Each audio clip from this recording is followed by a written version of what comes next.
Hello, everyone. I'm Dr. Donyall D, founder and chief executive officer of Educational Epiphany, one of America's fastest growing publishing and professional development companies. And I'm joined today by my two co-hosts, Richard Bork, our chief marketing officer. Hey, everybody. And Jerry Richardson, our chief operations officer. Hey, how's it going, everyone? Let's get into this exciting episode. Hey, you have something that you created, huh? Yeah. What? Oh, what is it? A new book? Oh, wait, a new book? Yes. Stop it. The Universal Language of Literacy, a manifesto for improving America's schools. Yes, Jerry. We have a new book. Nice. How's that feel? Feels pretty good. It's been in my head for some time, but I'm happy that it's now in my hands. Yeah. Yeah. That's cool. So I knew, wait, do you want to talk about what the episode is called first before I go into my statement? Yeah. We're also, America, we're also excited to talk about Dr. Dickey's new book. It's been in his head, like he said, for a long time, and we've already seen a whirlwind of activity and excitement around the book from our current partners and friends.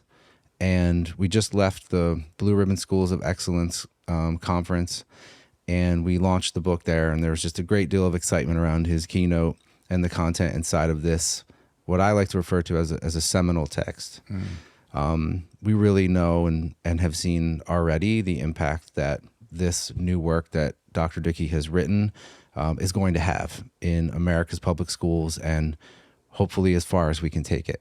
Yeah, I mean, the Blue Ribbon Conference in Florida was a wonderful opportunity to share the content of this really important text with teachers and leaders from across the country. And I think the day after that one, I keynoted the Louisiana Superintendents Association and was met with the same type of energy in response to the content. So I'm very excited about what I know will be very helpful to us as we try to correct some of the gaps in our students' knowledge and ability, but also keep them from ever forming. Yeah. It was so interesting to see the folks in the audience, because you're on the stage and you're like, you're doing a call and response, and you're like, no one's laughing. No one's saying something. And I'm in the back just like kind of looking at all the different audience members and just seeing like them like just in great thought. Yeah. It's like, wow. And right afterwards, I mean, you were bombarded with a bunch of people in front of you. Yeah. But it was just such a cool dynamic to see. Yeah. I mean, I do have a presentation style, guys. Those of you watching, if you've seen me in person before, I do have a specific presentation style. I start out Methodist, but I always end up Pentecostal. But this presentation of this information is not one of those Pentecostal moments. And you've perseverated over like the content and the flow of the slides. Yeah. And you can see the audience, their brain is just, his work is running. Yeah. Folks are telling me afterward, you didn't get a call and response from me because I was reflecting on the teaching that I planned and delivered in the past and wishing that I had access to this knowledge before. Absolutely. So it is a thinker's text. It is an instructional leader's text. It's a text for coaches. It's a text for academic coaches, for teachers, for school leaders who are supporting and evaluating instruction, and folks who are making decisions about what kids receive each day in their classrooms. A really exciting moment that we are, so excited to share with you all. And so today's episode, you hear us talk a lot at the Epiphany Exchange about the literacy crisis in America. And that crisis ebbs and flows. And one thing that has remained constant over the last few decades, I would be so bold to say, is that 30% of kids in 8th grade, 33% of children in 8th grade across America are reading below grade level expectation. And It's more than that, Rich. right. It is but see, this I is the game. was thinking like yeah, 8th but this grade, is right? the nuanced game of how statistics are reported. Right. So there is what is called in most states aligned to like the national assessment for academic progress. Mm-hmm.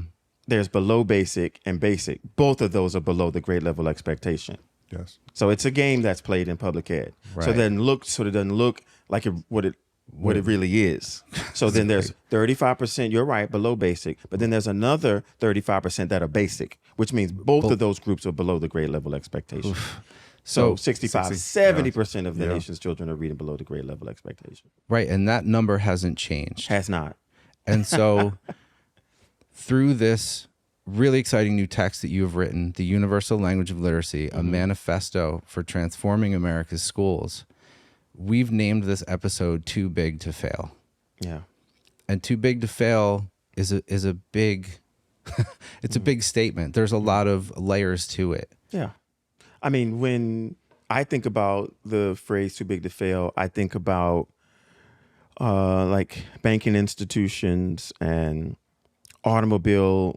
the automobile industry, and I think about recessions and the impact of like losing a Wells Fargo or losing a General Motors as a nation, as a part of our gross domestic product would be catastrophic. Right. That's huge systemic risk involved, right? Right. So you see the government step in to make sure that in the long term, the economy does not take a huge hit. So I see the parallel between too big to fail, government, how the government engages in like saving corporations from failing. But I think that I don't see the government helping us to correct this issue. But I do think writ large, the public education system is too big to fail. Like 50 million children are educated in the U.S. every day in 100,000 school districts across the nation. 50 million children. That is too big to fail, because if we fail, what are the consequences? But if we're applying the NAEP data, which is what 70% of students are reading below proficiency, then we are already failing. We have already failed. Yes. Which is why I say to folks who, might view our instructional practices or even a text like this as just something else being added to the plate. My response to that question is, what's the worst that could happen? Right. That's true. Because the worst has already happened. Yeah, for decades we've Yeah. been So if we're underserved. sending kids to pre-K and they're matriculating up through grade 12 and they leave and they still have the inability to handle a text that's written at the 8th grade level, we have failed. Yes. Yeah. 100%. Now, people might say, well, we wish that parents would be more involved, but what if they never come? Right. Mine never came. Chapter 1. Chapter 1 of the book. Yes. And so and I'm not blaming teachers. So I don't want folks to listen to this exchange and think I'm thinking ill of teachers. Actually, I think we have a responsibility to calibrate. Yeah. What do you say, Dr. Dickey, about the classroom, like real change?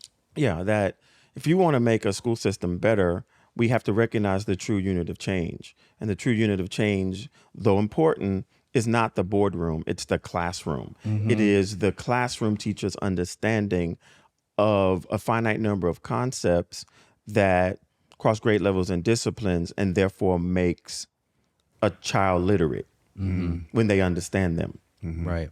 And you think about like the societal long-term impact of lack of the ability to read or be literate in America, in this global economy, this global society, and like what's happening with AI and industry shifts.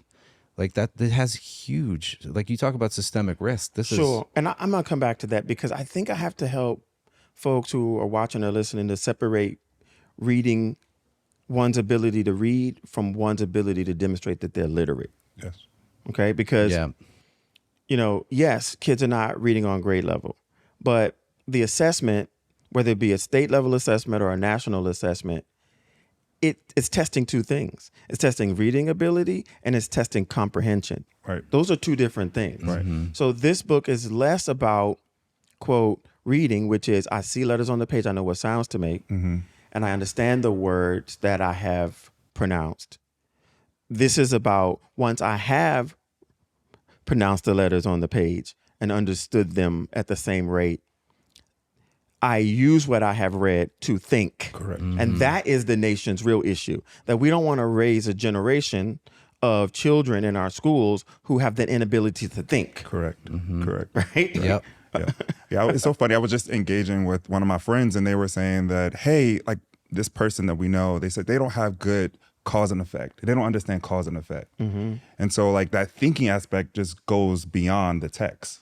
Right. Yeah, for right. sure. So look, even if a child cannot read, they can still think. Correct. At the grade level expectation. And so, we have resources to help folks to teach kids to read. This is a resource that is designed to teach children to think Correct.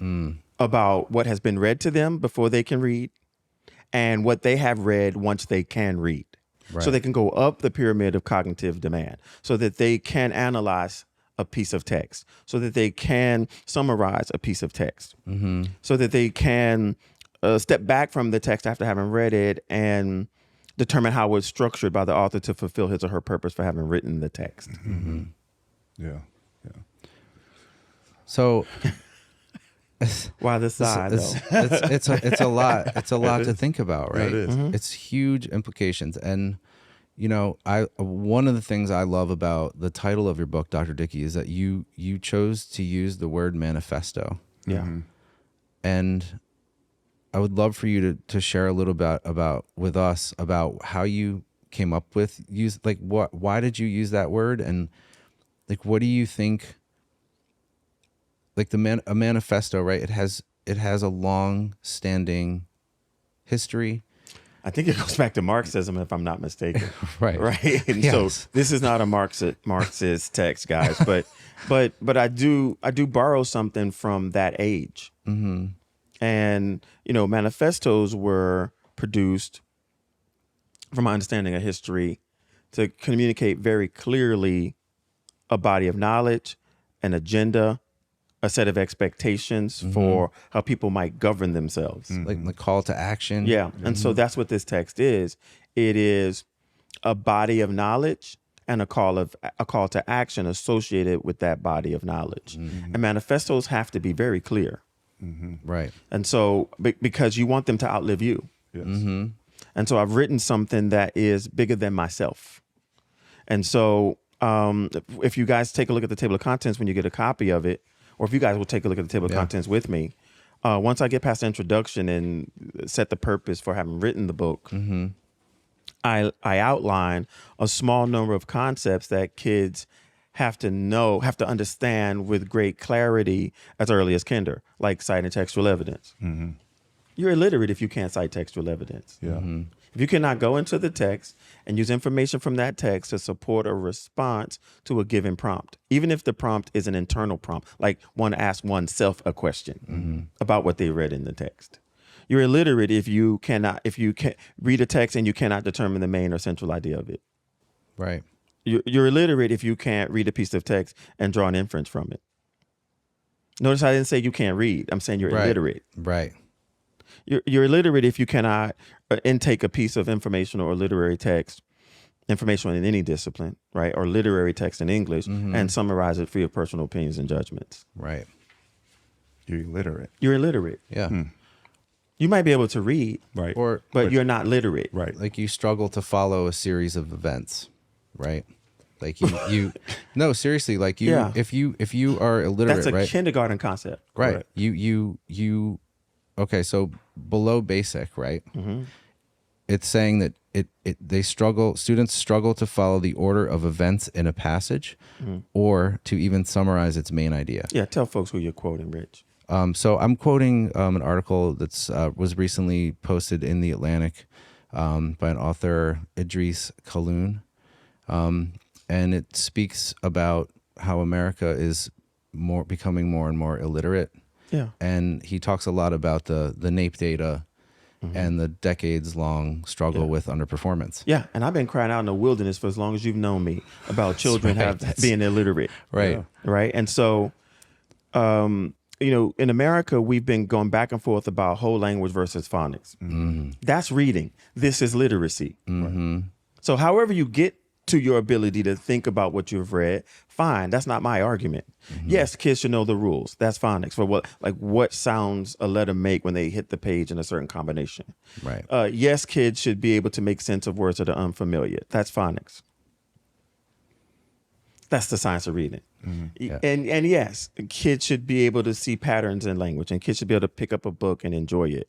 But whole language people have to understand this. If you don't know the rules, you're not picking up that book and enjoying it. You're being tortured. And so both whole language and phonics have a role to play in teaching kids to read, but this is about literacy. So across this country, I'm in rooms with educators, and I'm trying to shed a light on a lack of calibration as it comes to the concepts that are embedded in this book. And people are transparent enough to share with me what they don't know. Yes. So that's where I wanted to start. So when I was on the treadmill this morning and I was like reading over the first chapter again, and I was like developing like 3 statements in my head regarding this book. Let's go, Jerry. Let's go. But I needed permission to be more myself. Permission granted. He's like, you're too stiff. I'm like, okay, all right, listen up. All right, Please. please.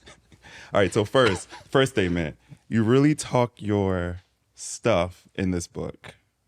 No, I talk my shit in this book. No, you can't say that. Oh, okay. America, Too Dr. much Dickey. of yourself, right? Okay. Because you really put up a mirror to educators, or not, and not just educators, but the education system as a whole. And if you are not mature enough to handle that, this book is probably not for them, because you really paint. Well, Jerry, let's try to widen the audience and not narrow it on the podcast.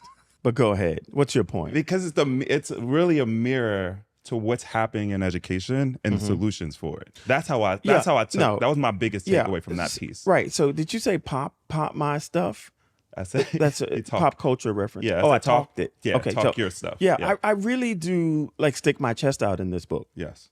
But not in a way that is consistent with hubris, like excessive confidence, but in a way that is sick and tired of children underperforming. Oof.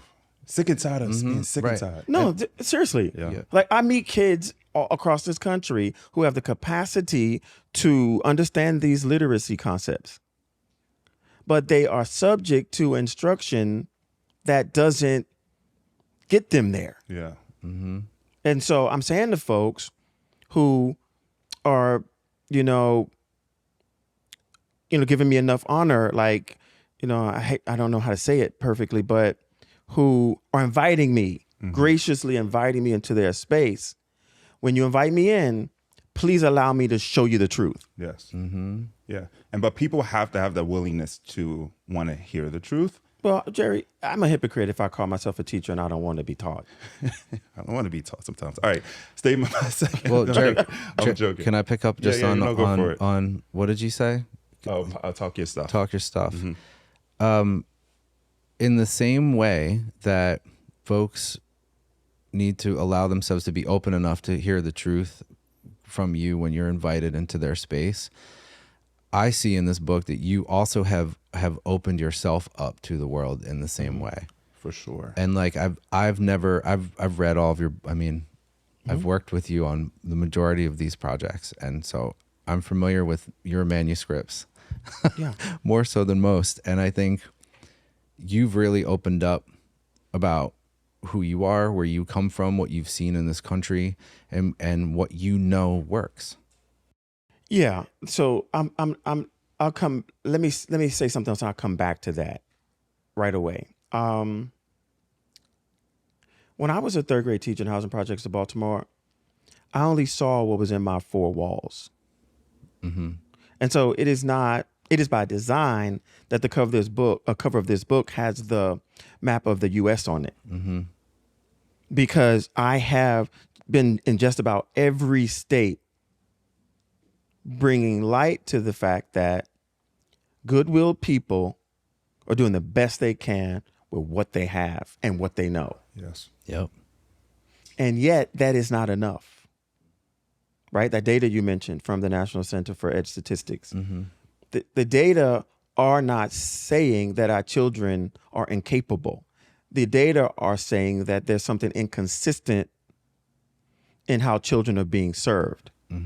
So if I go from one class to the next in the same grade and get a different expectation for one of these literacy concepts, I am getting confused as a student. And if I go from one grade to the next in the same building, and several additional ways of thinking about these concepts are taught to me, my confusion ball is growing. And then if I go from one grade band, K2, to another grade band, 3-5, to another grade band, 6-8, and so forth, and another set of expectations are placed upon me as a learner as it comes to these concepts and what they mean and what they don't mean, I'm being confused even more by people who care about kids, but by people who have not cared to calibrate. Yes. And you see the child's like trajectory. You see how they started from K all the way to I'm 12 watching as it. you go into classroom, grade band to grade band. I'm watching it. I'm watching, to Richard's point, I'm watching the 11th grader need the same thing that he should have gotten in 6th and 3rd and 2nd and kinder. I'm watching it with my own eyes. And so the book is not based upon my arrogance. It is based upon my classroom just became the nation. And so, Richard, I go back to the point that you made about me like turning the mirror sort of like inward on myself as well. And I talk about in the introductory chapter my experience as a early grades learner all the way up to high school graduation. And I don't like to write about it. I don't even like to talk about it. Right. But I read somewhere that people can overcome through their testimony. And so I wrote about it so that other folks who are grappling to help children, whether they came from poverty like I did or didn't, they're helping children to try to overcome the things that are stacked against them. My testimony can be a source of encouragement for them.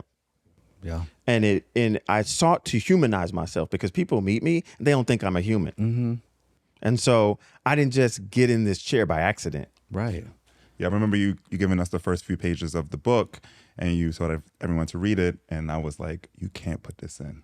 And I was just thinking that. And as I have sat with the book and I've gone through the professional development on my own, I've noticed like this was very important for you to share that because it makes that connection for those who will not come. You have to think about the whole child, every kid. Yeah. And it's not about, kids who, I don't mean to introduce the book by saying, this book is about children who come from poverty, because it's not. Right. This is about children who have the capacity to demonstrate proficiency and beyond if they can only gain access. And that has nothing to do with poverty. Right. It has nothing to do with race. It has nothing to do with zip code. And so in the book, I talk about, in several of the chapters, I lift an example of a child that I met in my travels who was sitting in a classroom, and I hate to say it, but being underserved, being taught by someone who had not grasped the concept first themselves, but still responsible for planning and delivering instruction as if they do. Yeah. And I'm not indicting teachers. I'm a teacher. I'm saying you cannot transfer to children what you don't possess. And if we're at 30 or 35% proficient in the nation, someone's teaching something they don't understand. 100%. And we have these state mandated curricula, right, that are being written into legislation that, frankly, they are not good enough to clarify the misconceptions that teachers and leaders have about these concepts, which is why I wrote this book and correlate resources to match it. We call it our interpretation of resource guide, because our resources and this book, it teaches teachers what people assume teachers know but may not. And it also teaches administrators the same. And it teaches them in a way with clarity and a succinctness, and it's you're not assuming that teachers like already know all of these things and how to do it and when to do it and how much time you spend on it. It's very calculated the way that you approach that work. Yeah. I want teachers to not have to work as hard as they do. I want administrators not to have to work as hard as they do, because I'm one of them. Yes. But how do we do that? The left hand is constantly in America undoing the work of the right hand. And so this book is designed to say, hey, left hand, hey, right hand, even if you never get a chance to plan together, here's what main idea is and isn't. Yes. Here's what author's purpose is and isn't. Yes. Yeah. And it goes beyond the ELA classroom. Oh, of course it does, because of these concepts, they cross grade levels and disciplines. So 99% of the concepts that I talk about in this book, they apply to the English teacher as much as they apply to the science teacher, as much as they apply to the social studies teacher, as much as they apply to the electives area teacher, and to some degree apply to the mathematics teacher. Mm-hmm. And when all those content areas collide, we see impact pretty much everywhere we go. When calibrated understanding collides, we don't have to worry about the test. The test will take care of itself. Absolutely. All right, can I go to my second statement? Oh, absolutely.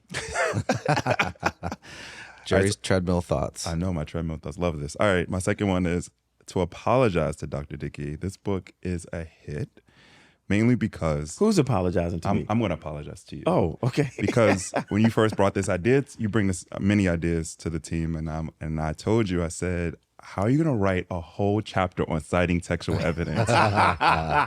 He wrote 20 pages.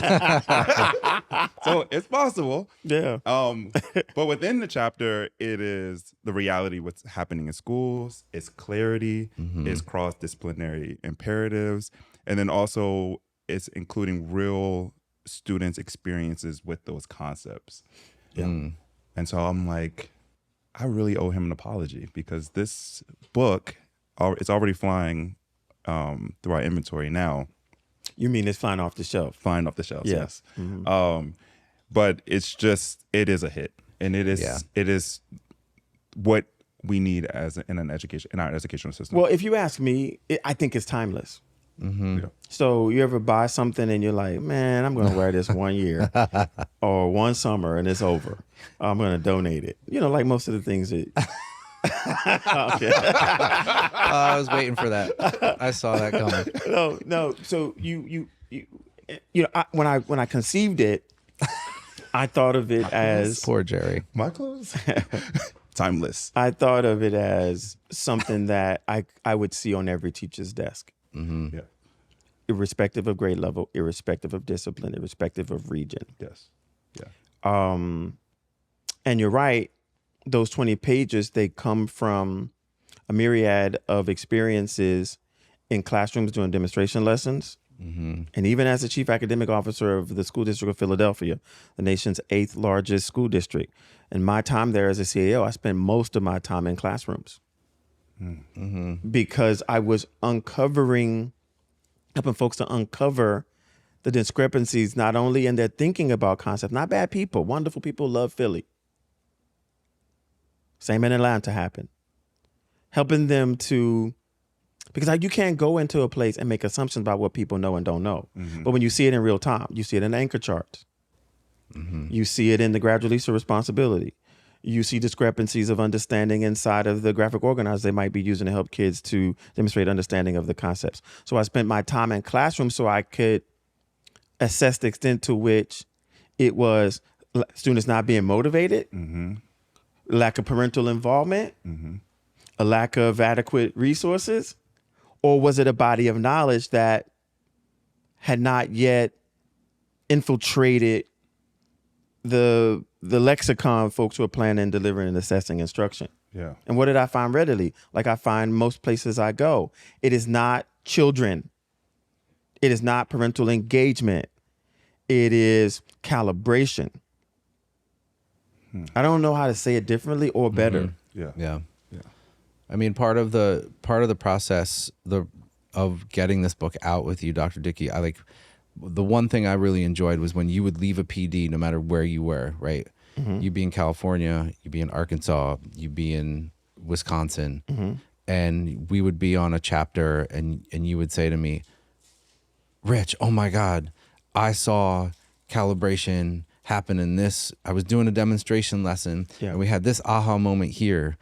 And then the next morning, there would literally be 2 more chapters waiting for Jerry and I to read, like first thing in the morning. So, like I've seen you, to back to your original point when we started the episode, that you, in order to be able to write something like you just wrote in a way that will help educators at all levels calibrate on these concepts, you have to be in classrooms and all over and see what's really going on. And watching you go through these demonstration lessons, go through these professional developments sessions with folks, whether they're leaders or teachers, That's right. and come back to, like, you pick up the phone before you even left the building and say, like, Rich, I saw this or I saw that. Yeah. So it comes from that real world. Yeah. See, if you want to know what this book is or where it came from, it's a result of a bunch of like webs in my head connecting experiences in thousands of classrooms while these concepts are being taught and mistaught. Wow.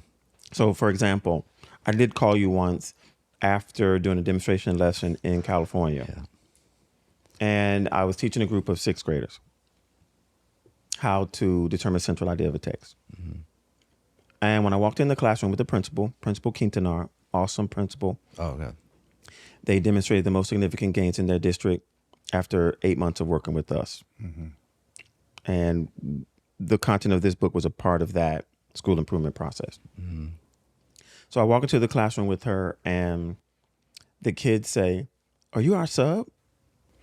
Sub meaning substitute. Yes. And I was like, I guess, that was kind of, it. sort of. That was it. Substitute ever. Kind of, sort of. Right. And Available so, to sell my class?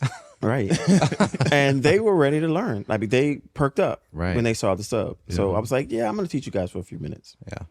And so there are other adults in the room, in the fishbowl, sort of, watching me teach so they can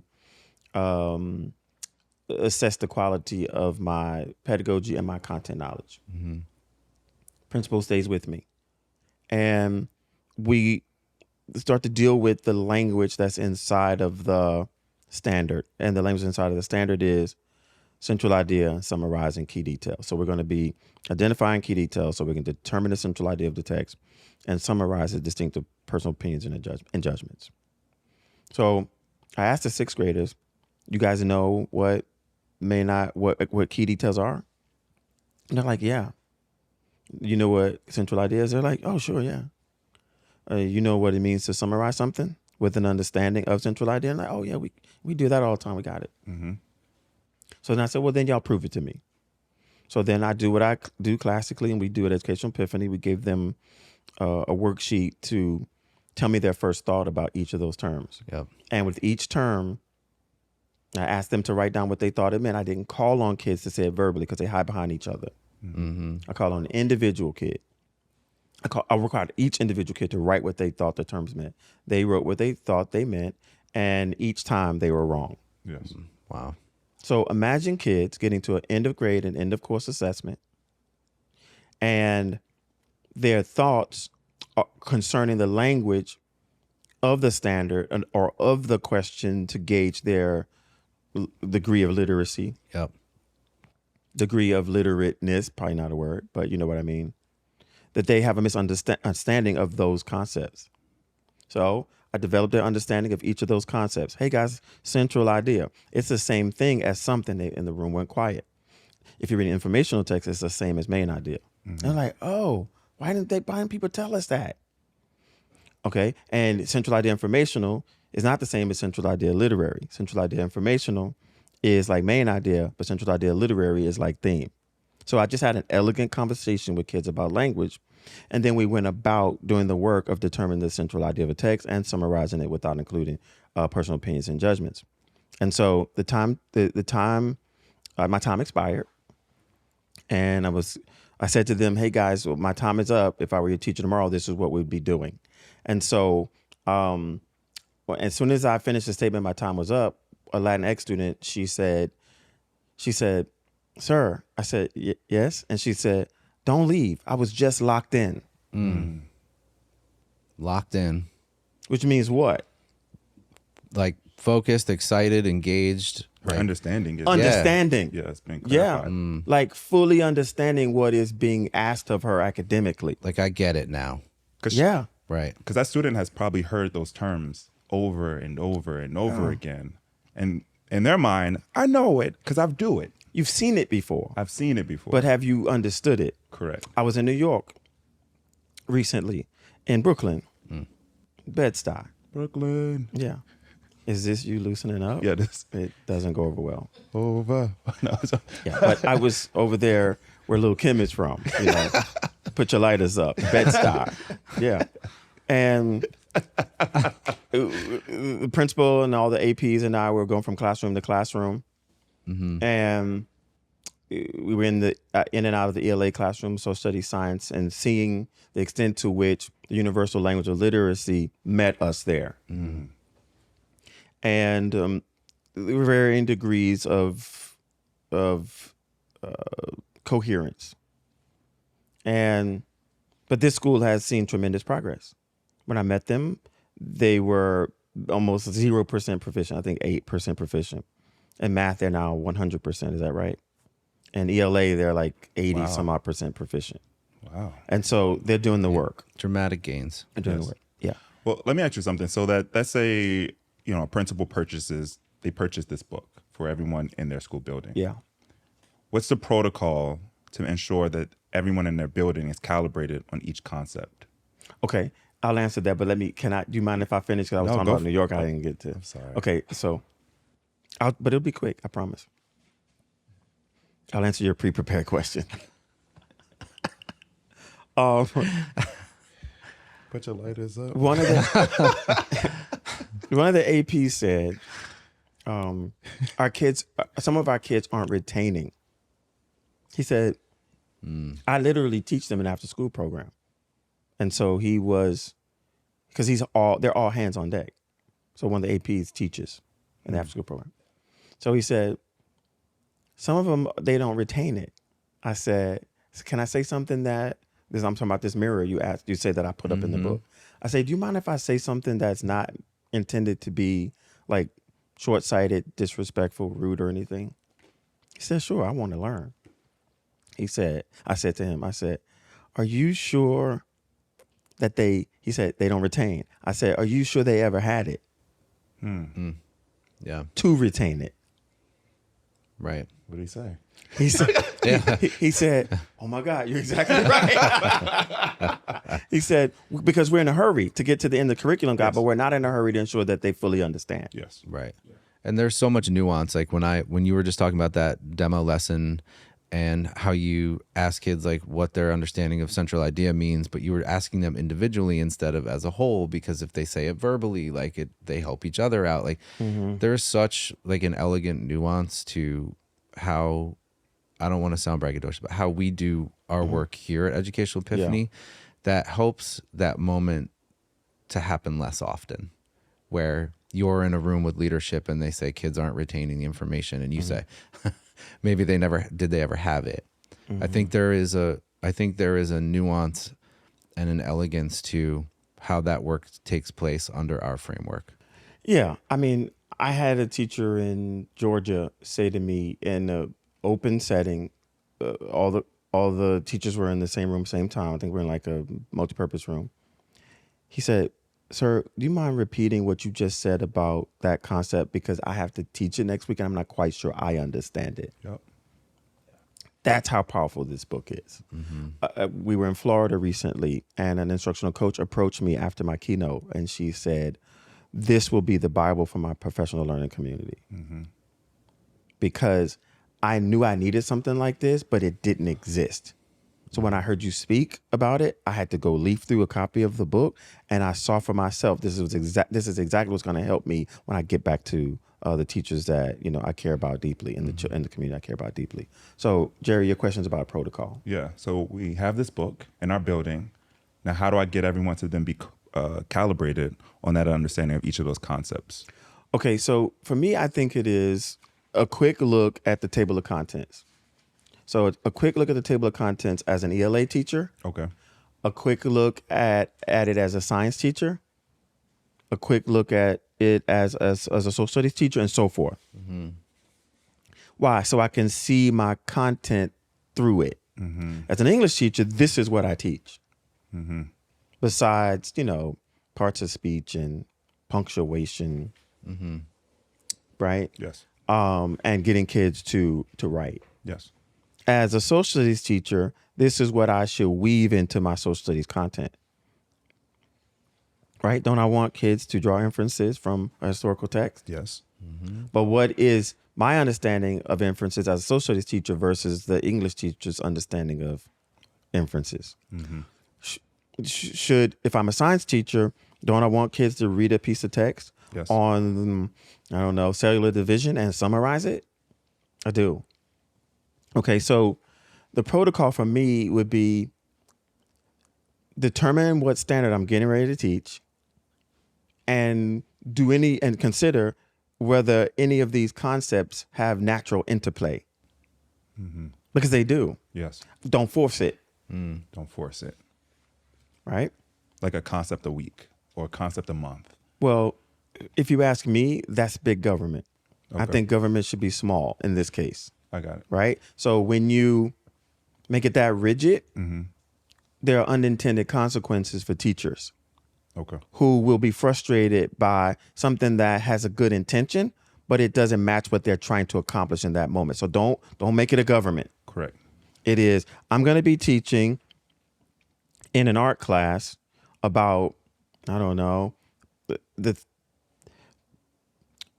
I'm thinking about some art forms. I'm going to be teaching impressionism versus realism.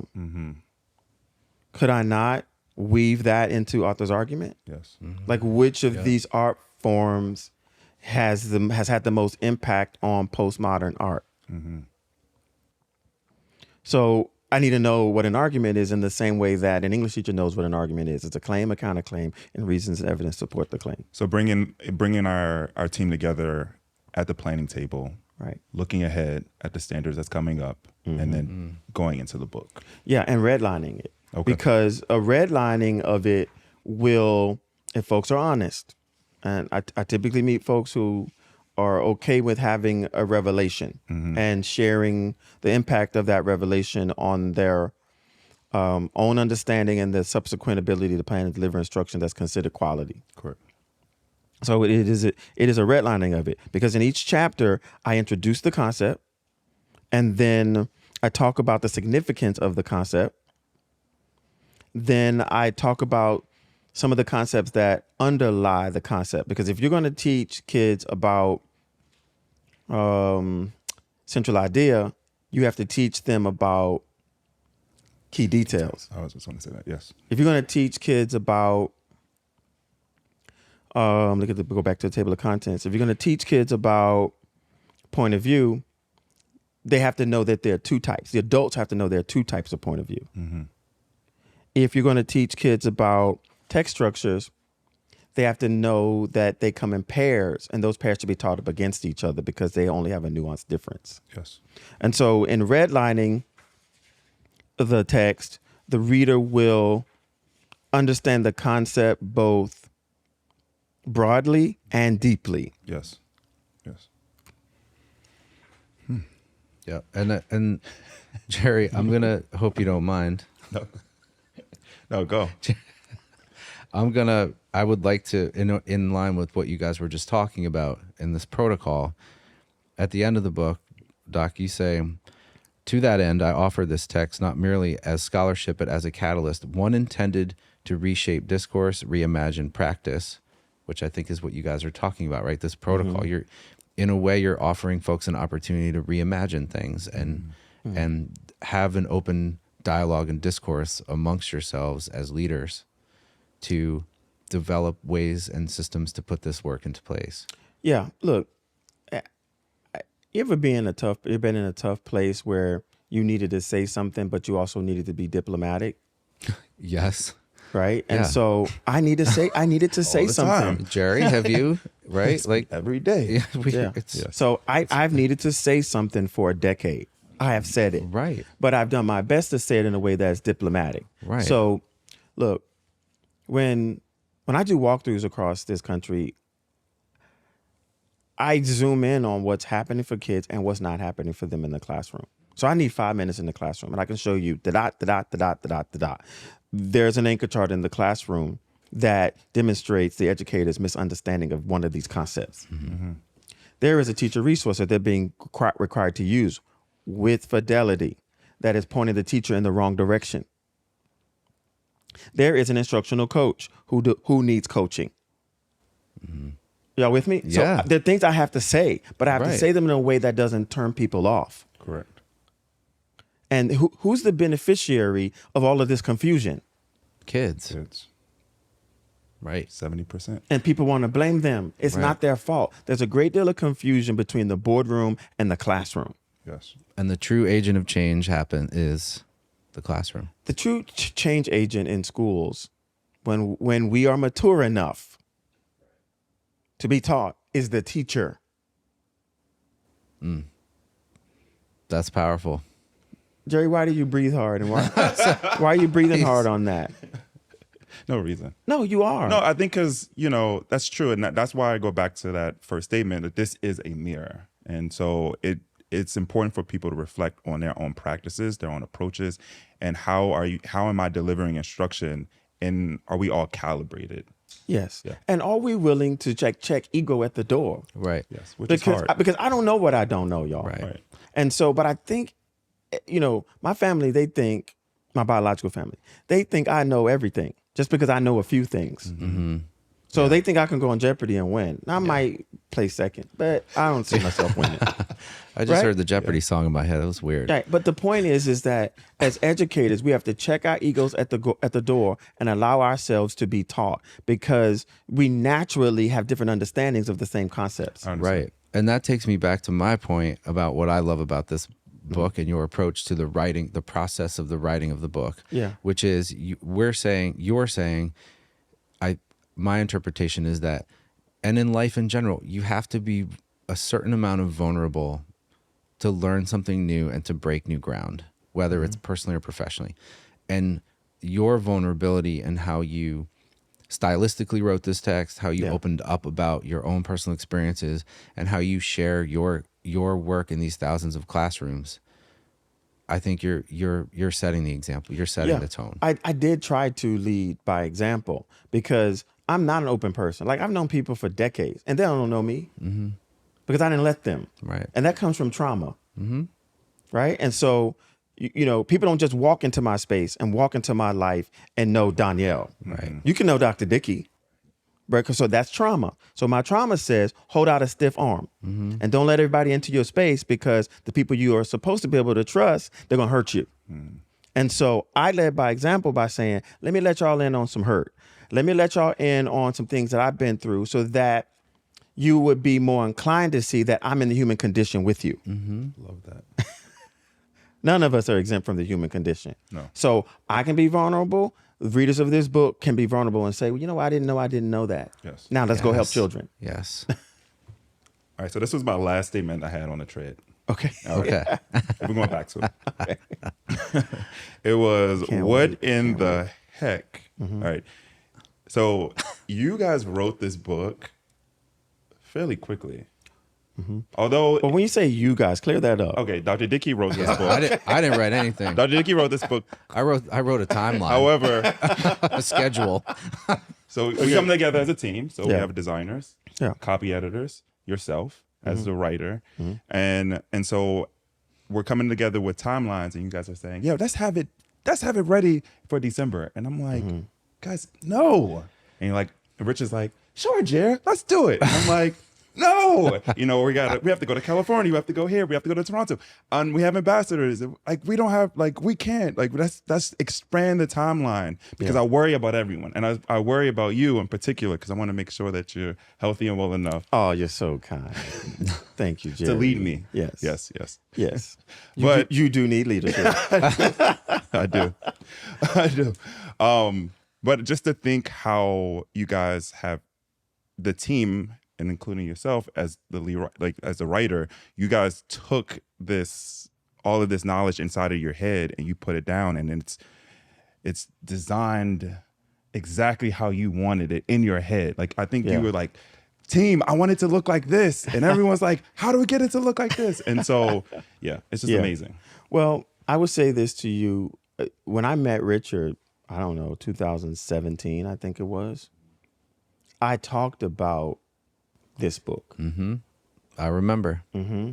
And in the interim, I designed the Universal Language of Literacy cards and posters and anchor charts because I couldn't wait for folks to get the content that is reflected in this text. Mm-hmm. And so people had the book in a different format. That's correct. Before. Yes. But it needed to be put in prose. Correct. With distinct chapters on distinct concepts. Yes. Mm-hmm. And trust me, I didn't want to write 20 pages on citing textual evidence, but I didn't stop writing on each concept until I had exhausted the concept from my myriad of experiences in thousands of classrooms. Because, what makes an irrigation specialist, I'm talking about irrigation because I had recently had some trees installed. So what makes an irrigation specialist a specialist? They dug a bunch of holes and made a bunch of trees stay alive. And so what makes me a specialist on these concepts? It's the thousands of classrooms that I've been in. Mm-hmm. And if I had written it in 2017, it wouldn't be as good as it is in 2025. Yeah. Because I needed to see more classrooms. Mm-hmm. Timing is everything, right? Yeah. And the reason why I didn't listen to when you said no is because you're COO. I'm CEO. And so I knew what we could accomplish. And so, Richard, to your point from earlier,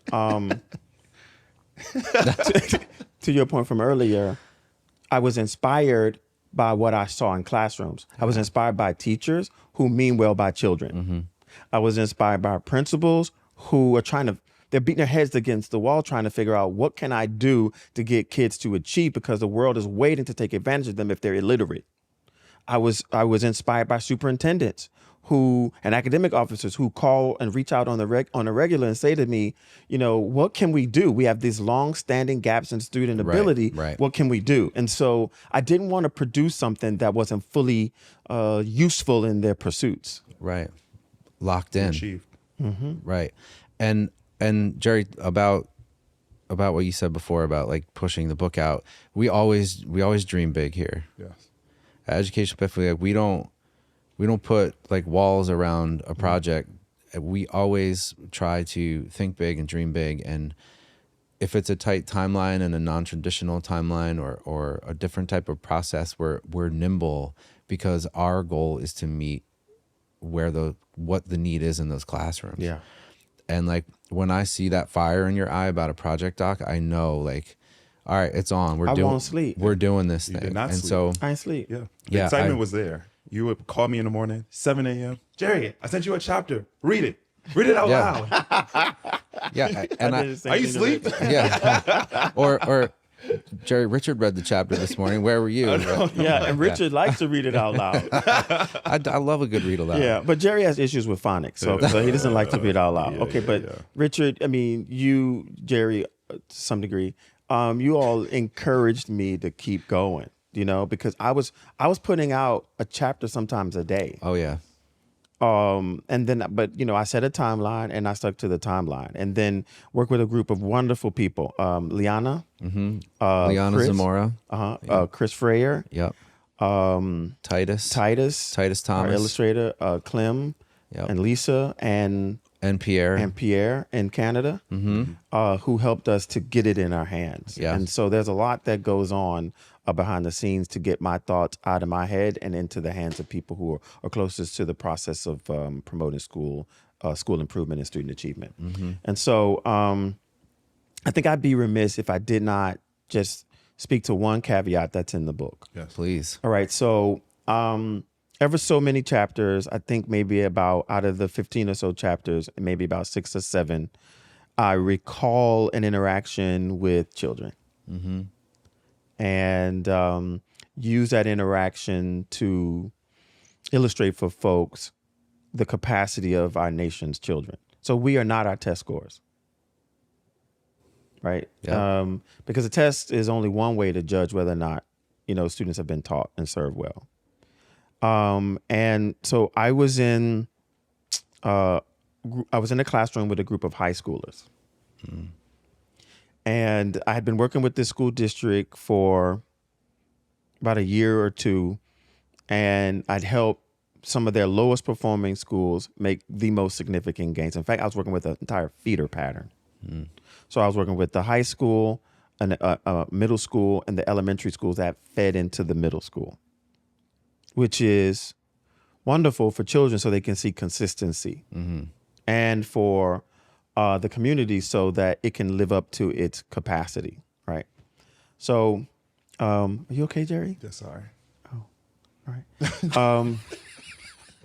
Now I everyone's was going looking. to call the medics. Everyone's I was going to call the medics off camera. I see Tennille over there. Your So, double Tennille, Windsor is flawless. Jerry. Yeah, you're good. Okay, are you You're okay? good. Yeah, I'm good. All right. Okay. I'm fine. All right. So, I was doing a demonstration lesson because it's important.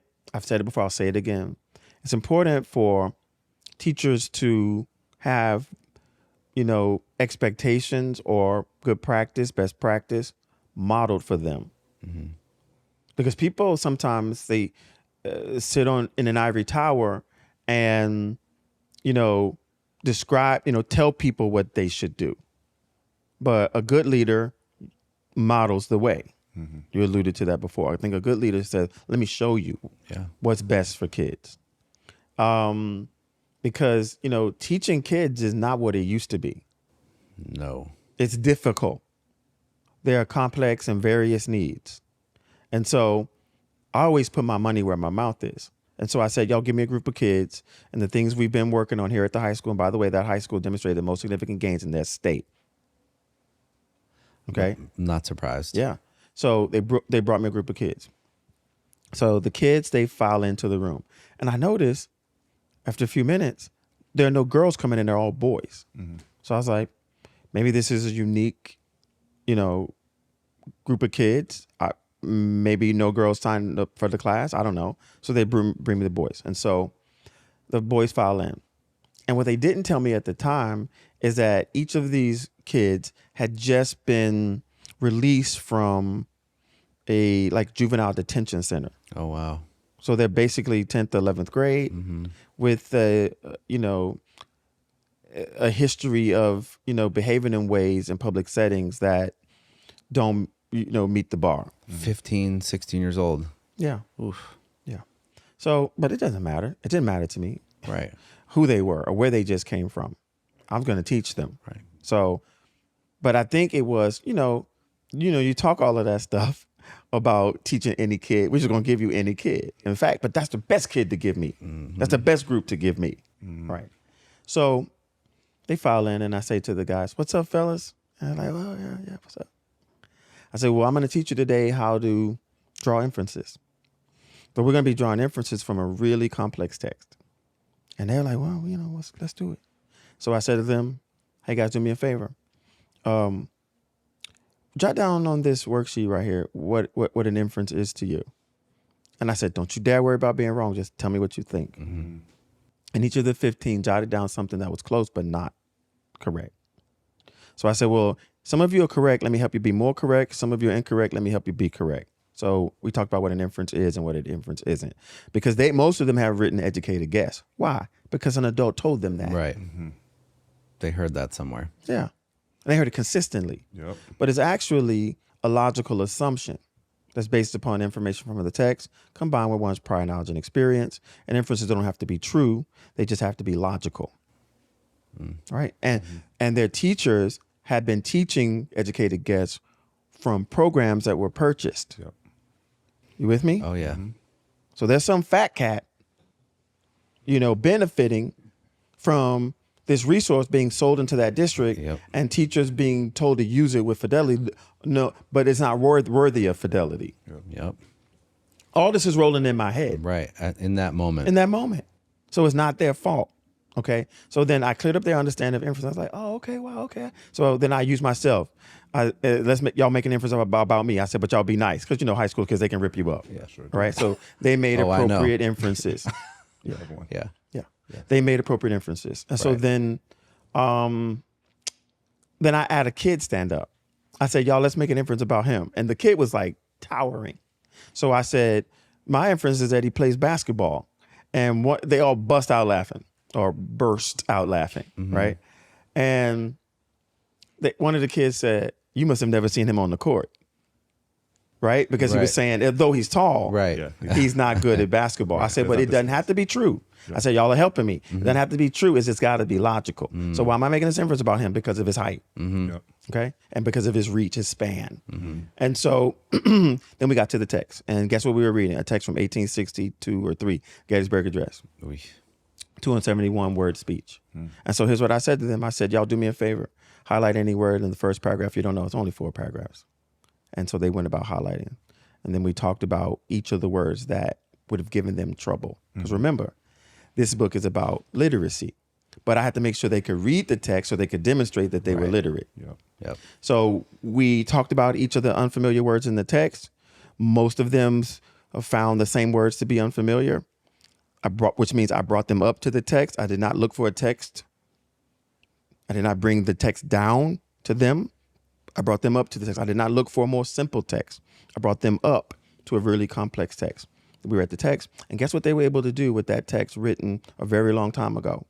Draw inferences from it with ease. One, because the text wasn't a barrier, and 2, they had a clear understanding of what an inference is and what an inference isn't. That's universal language literacy. That's the true power of this professional book. Boom. Drop the mic. Love that. Yes. All right. I do have a couple rapid fire questions for you before we wrap up. All right, sure. Yeah, you ready? All right. Who was your favorite person to share? This feels weird already. Who was your favorite person to share a chapter after you have finished? I would say there are people around the room pointing at themselves. I would say different people for different reasons. Yeah. Really? So I could see that. I would say me. no, it's not you. I would say Jerry. I would say Richard because he is a parent. He's a father who cares deeply about his son and wants the best for him because that's what he deserves, right? And when parents have the right information, they can stand in the gap between the home, the house, and the schoolhouse when those gaps exist. So that's why I wanted him to hear it first. How lucky am I? And then Jerry. Oh, me. Because you're a teacher. Yeah. And this book is written for folks who are closest to the work of helping children as well. Yes. Because a teacher who has this body of knowledge is going to help children to defy the odds that are stacked against them. Yeah. Uh-huh. All right. Second question. All right. What did you learn about yourself? Sorry, Tanel. Sorry, T. All right. What did you learn about yourself in writing this book? Good question, Jerry. Was that from the treadmill too? Yeah, no, that wasn't. Okay. I would say I learned that my steps have been ordered. Because this book is bigger than me. Yeah. When I'm long gone, people will be reading this book. And if you read the pages,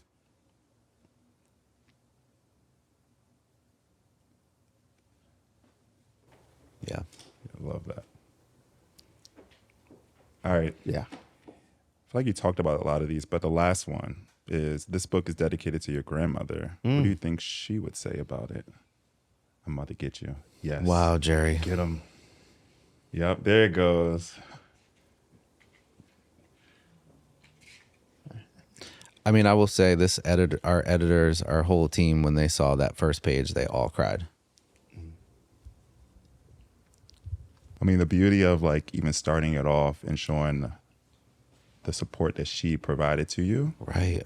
And then creating a community around you to build you up is amazing. Yeah, well, I think my short answer to your question is What is your question, Jerry? I just heard grandmother, and I lose it. I said, what do you think she would say about it?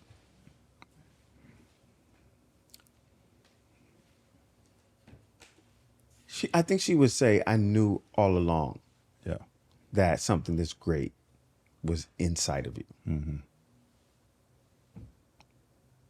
That's it. I mean, I write on the dedication page that I write, to the love of my life, my grandmother, Ruth Evelyn Tolden, I dedicate this book.